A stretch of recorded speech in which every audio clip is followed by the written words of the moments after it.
জনপ্রিয় অভিনেত্রী জয়া আহসানকে তৃতীয়বারের মতো জাতিসংঘ উন্নয়ন কর্মসূচি বাংলাদেশের শুভেচ্ছা দূত হিসেবে পুনর্নিযুক্ত করা হয়েছে।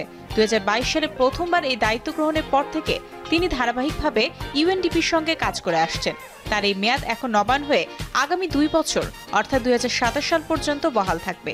11 সেপ্টেম্বর ঢাকার ইউএনডিপি অফিস থেকে পাঠানো এক প্রেস বিজ্ঞপ্তিতে এ তথ্য জানানো হয়।